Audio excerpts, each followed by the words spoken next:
the key point here is that it's not wrong to feel that. And as human beings, as caregivers, there are limits. There are definitely limits about what we can give, what we can share in terms of our physical, our emotional, what we're able to give. So we as human beings do have limits. So for question 4, the follow-up, if anger could talk, what would it say?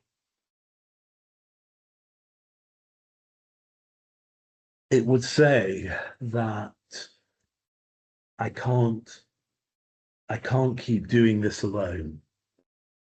Often as caregivers, we think, and certainly we feel, that we're doing this all alone. It's a lonely place, providing the caregiving to our loved one, even though there may be family or friends around. The point is, we still feel that we are alone on this difficult, emotional, and complex journey. So something needs to change.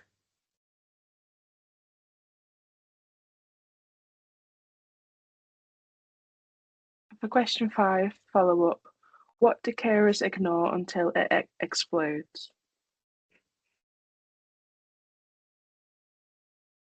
The first thing they ignore is how tired they are.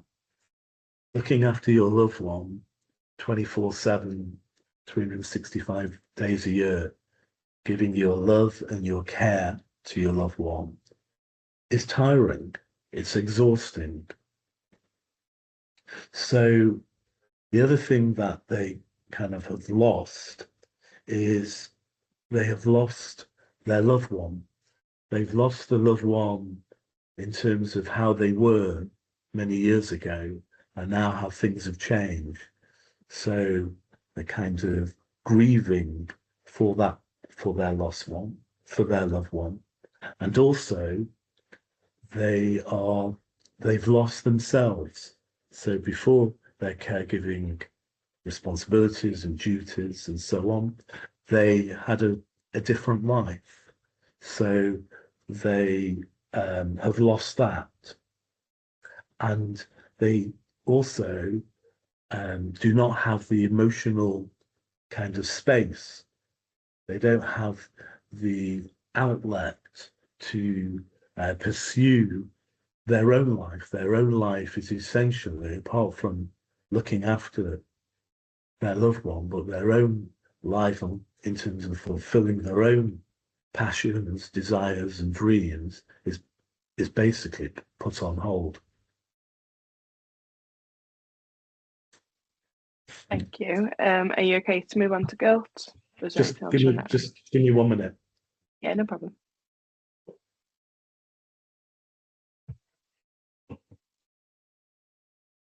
Okay. So for guilt, when carers talk about guilt, how does it usually show up? So guilt is a constant.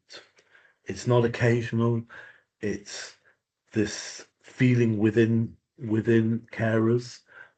It's a constant hum, 24/7.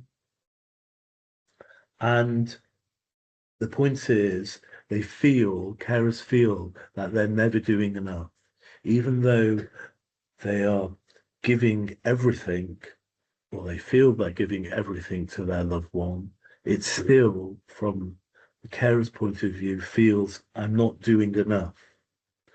The other point is that not only do they feel that way, but they also feel that they are getting it wrong, which they're not. But they feel that I should be doing it this way, or I shouldn't be doing it that way. But the point is, they are doing the very best. They're doing the very, very best for their loved one, but they still feel that the care I'm delivering, the care that's being delivered is wrong.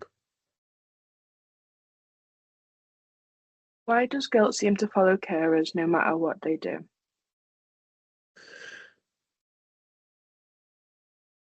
They feel that way, carers feel that way because caregiving is a no-win situation. It, in every case, comes at a price, at a cost. So giving you an example is, as caregivers, we think, should I take a break and have a rest, or should I keep going? So if I take a break, that means I'm not looking after my loved one. I'm recharging, I'm getting energy, I'm doing other things. But at that given moment, while you're going for a walk or you're listening to some music or meeting friends, you're not giving the actual care. On the other hand, if you are delivering the care all the time, then and you feel that you're not delivering the best care, you think, well, okay, maybe I should take a break, should take a short break for a while. But all the time, whichever option you pursue and whichever argument you decide to go with, there is guilt associated in both cases with making that decision. So you're in an impossible situation. But the key point to remember is you're not failing your loved one. You're giving your best to your loved one.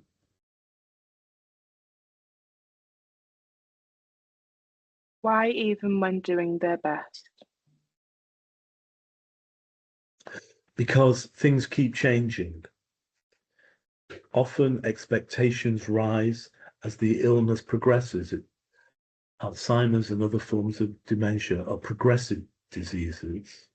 We don't know how quickly they progress. They progress at different intervals with different people. But the point is, as it progresses, expectations change. And the other point is, you're lonely, and no one is acknowledging the wonderful efforts that you are making, and so you feel alone. And the guilt essentially fills the space where self-compassion needs to be.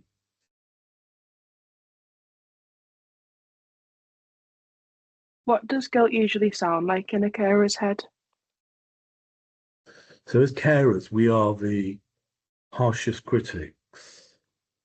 Although we will get criticism from other places, family, friends, professionals, we are our harshest critics. So we think, I should be more patient with Bill or Mary, my loved one. But remember, we are human beings and there are limits in terms of our patience. So the other thing is, well, my friend is doing better than me when she looks after her partner or her husband. She always seems to manage to be doing a better job than me. That isn't true, but it's something that we believe to be true. The other issue is, well, if I loved my loved one even more, then I wouldn't feel this guilt. But again, that isn't true.